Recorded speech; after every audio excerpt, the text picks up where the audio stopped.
Maligayang pagdating sa Horror Chronicle PH, ang tahanan ng mga kwento ng takot, kababalaghan at mga alamat ng ating kultura. Ako si Mr. C, ang inyong gabay sa madilim na mundo ng mga kwento ng tagapagbantay. Handa na ba kayo para sa susunod na kabanata ng Ang Huling Laban? Huwag kalimutang i-like at i-subscribe ang ating channel para sa higit pang mga kwento ng katatakutan.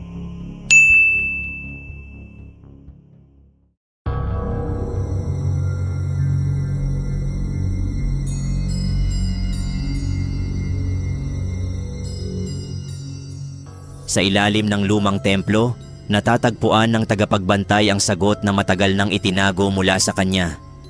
Ang katotohanang magbabago ng lahat ay narito, at isang hindi kilalang kakampi ang magbubukas ng mga lihim ng nakaraan. Tagapagbantay, matagal mo nang hinahanap ang sagot. Ngunit ang sagot ay nasa harapan mo na. Alam mo ba kung bakit ang iyong asawa ang kinuha ng Haring Aswang? Bakit? Ano ang nais nila sa kanya? Sabihin mo na. Ang dugo ng iyong asawa ay hindi pangkaraniwan. Siya ang susi, ang dugo niya ang magpapalakas sa Haring Aswang. Ang kanyang kapalaran ay nakatali sa pinakamalalim na lihim ng kadiliman. Noong unang panahon, nagkaroon ng digmaan sa pagitan ng liwanag at dilim. Ang Haring Aswang, isang dating nilalang ng walang kapangyarihan, ay tumanggap ng kakaibang lakas mula sa mga biktima ng digmaang ito.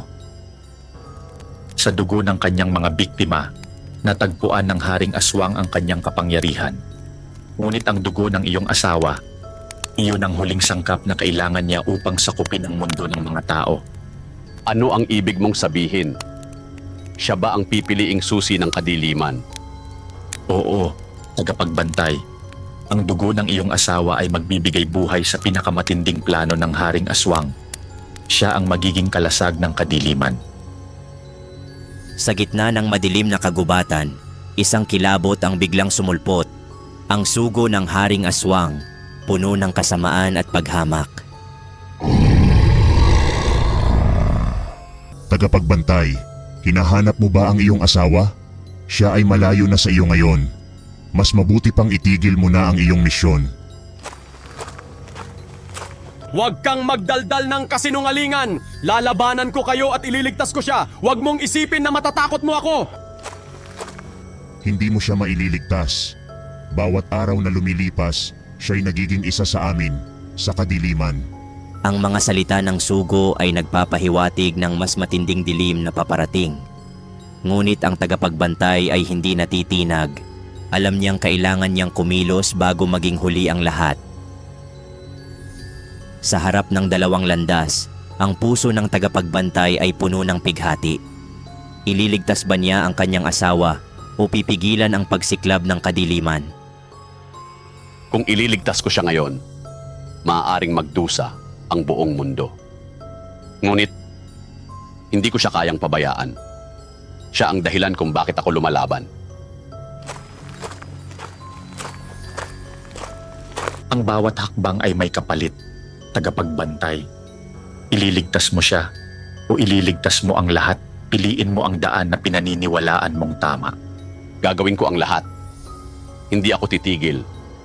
Maililigtas ko siya at hindi ko hahayaang mapahamak ang mundo. Lalabanan ko ang kadiliman. Sa bawat hakbang ng tagapagbantay, ang dilim ay lumalapit. Ang kanyang misyon ay malinaw, iligtas ang asawa at pigilan ang Haring Aswang. Ngunit sa bawat desisyon, may kalakip na sakripisyo. Abangan ang susunod na kabanata ng tagapagbantay, Ang Huling Laban. Huwag kalimutang mag-subscribe sa Horror Chronicle PH para sa higit pang mga kwento ng takot at dilim.